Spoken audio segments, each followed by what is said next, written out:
सब लोग जानते हैं यहाँ पर। तो इस साल 2026 में इतना सारा अर्थक्वेक आया है। Se cayeron edificios. Really show the magnitude of this quake. The first one.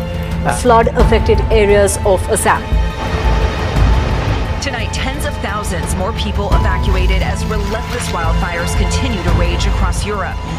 तो हम लोग ये मैप में देखिए, जहाँ पर एक साइंटिस्ट ने डिस्क्राइब की है।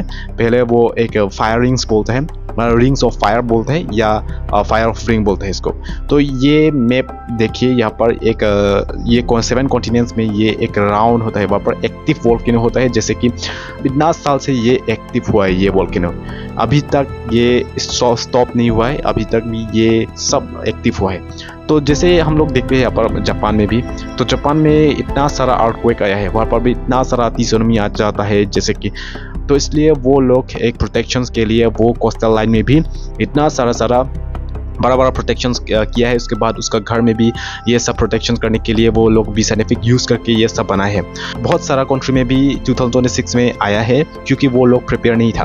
तो पेरू एक साउथ अमेरिका में भी ये सब हुआ है। तो जैसे कि हम लोग जानते हैं यहाँ पर कौन कौन जगह से 2026 में कितना मैग्नीट्यूड आया है, जैसे कि तो 7.7 या 7.6 ऐसा इतना पार हो गया है। हम लोग अर्थक्वेक से जानते हैं यहाँ पर। तो जैसे हम लोग जानते हैं यहाँ पर इंडोनेशिया तो फर्स्ट आया है वहाँ पर। तो इंडोनेशिया में 7.7 आया है मैग्नीट्यूड। उसके बाद फिलीपींस में आया है जैसे 7.8 मैग्नीट्यूड। उसके बाद वेनेजुएला में आया 7.5 एंड 7.2। उसके बाद जापान में आया जैसे 7.2। उसके बाद मेक्सिको में आया 7.3 एंड कोलंबिया में आया 7.4 प्लस। उसके बाद पेरू में आया 6.7, ये लास्ट आया है। उसके बाद फ्यूचर में कौन सा जगह आएगा ये सब हम लोग पता नहीं, क्योंकि हम लोग रिक्स है यहाँ पर।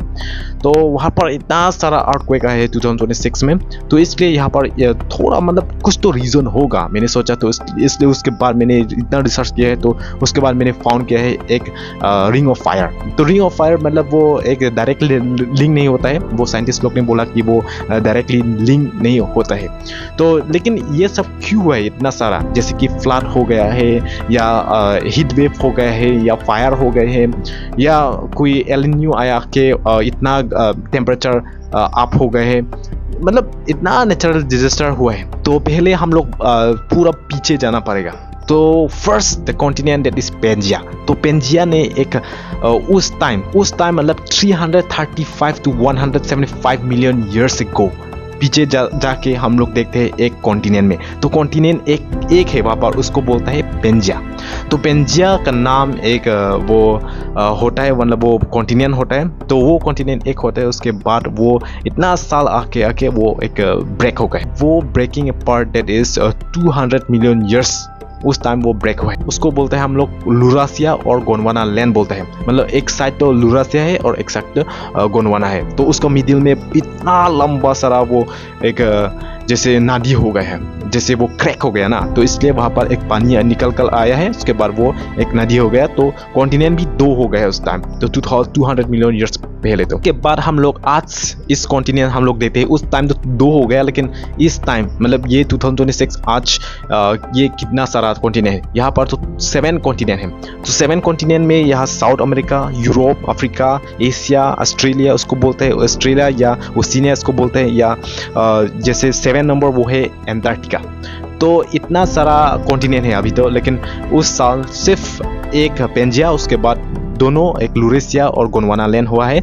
और उसके बाद भी ये सब थोड़ा मतलब ईयरली या जैसे मिलियन ईयर चेंज करके ये सब हुआ है। तो 100 मिलियन ईयर्स पहले ही ये सब हुआ है। 200 मिलियन या 300 मिलियन हम लोग फ्यूचर में जाते हैं तो हम लोग का कॉन्टिनेंट भी चेंज हो जाएगा, क्योंकि यहाँ पर एक साइंटिस्ट ने प्रिडिक्ट किया है। लेकिन साइंटिस्ट लोग भी एक डायरेक्टली नहीं बोल सकता कि वो कॉन्टिनेंट कैसा होगा, वो कैसा टाइप होगा, वो प्रिडिक्ट नहीं कर सकता। लेकिन 200 to 300 मिलियन ईयर्स आगे जाके वो सब चेंज हो जाएगा। को हम लोग उस टाइम मतलब जो ये सब कॉन्टिनेंट बनाना था ना, उस टाइम में ये रिंग ऑफ फायर बन गया। तो रिंग ऑफ फायर फायर एक नेचुरल प्रोसेस में से बन गया, क्योंकि वहाँ पर एक एक्टिव वोल्केनो हो गया है। तो क्योंकि ये कॉन्टिनेंट वो जुड़ जाता है ना, वो सब एक लॉक लैंड है, मतलब वो हम लोग यहाँ मैप से देखते हैं, यहाँ पर वो जुड़ के वो एक फायर ऑफ रिंग बन जाता है। वहाँ पर अभी भी एक्टिव वोल्केनो है, तो इसलिए वहाँ पर इतना सारा अर्थक्वेक मिल जाता है वहाँ पर, तो इसलिए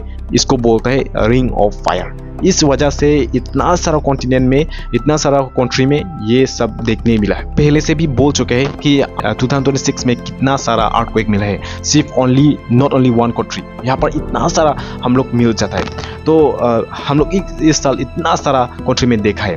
तो जैसे कि हम लोग बोलते हैं पहले वीडियो में भी, मतलब पहले जैसे हम लोग बोलते हैं पहले में भी, मतलब 7.7 इंडोनेशिया में भी 7.7 मैग्नीट्यूड है, उसके बाद फिलीपींस में 7.8 है, उसके बाद वेनेजुएला में 7.5 या 7.2 मिला है, उसके बाद जापान में 7.2, एंड मेक्सिको में 7.3, कोलंबिया में 7.4, उसके बाद पेरू में 6.7 हम लोग मिलता है। तो ये सब हुआ है। उसके बाद फ्यूचर में क्या होगा हम लोग पता नहीं, लेकिन क्योंकि ये बहुत सीरियस है, क्योंकि हम लोग ये सब जानना चाहिए, क्योंकि नेचुरल डिजास्टर में हम लोग सेव करना है। क्योंकि वहाँ पर ग्लोबल वार्मिंग हो रहा है, वहाँ पर एक जैसे ग्लेशियर भी मेल हो गया है, या इतना सारा हुआ है, जैसे पोल्यूशन भी हो गया है, इतना सारा है, क्योंकि हम लोग इस साइड में हम लोग ध्यान नहीं दिया है, तो इसलिए ये सब हुआ है। तो टेम्परेचर राइजिंग के वजह से वो एक आइस मेल हो जाएगा, वो ग्लेशियर मेल हो जाएगा, उसके बाद वो ग्लेशियर का पानी इतना ज़्यादा हो जाएगा, उसके बाद ये पानी वो एक नदी में जाएगा। तो नदी कहाँ पर जाएगा, तो नदी एक ओशियन में जाएगा या पैसिफिक ओशियन में जाएगा, तो वहाँ पर एक सी लेवल भी राइजिंग हो जाएगा, उसके बाद वो लैंड भी स्लाइडिंग होगा, उसके बाद बहुत सारा मतलब प्रॉब्लम होगा। तो ये कॉन्टिनेंट भी थोड़ा कम हो जाएगा, मतलब ईयर जैसे कम हो जाएगा। तो हम लोग इस वीडियो में इतना ही हम लोग बात करते हैं। उसके बाद हम लोग पहले मतलब नेक्स्ट वीडियो में हम लोग जानते हैं कि ये सब क्या हुआ है। तो so hope we do as much as we can. Thank you.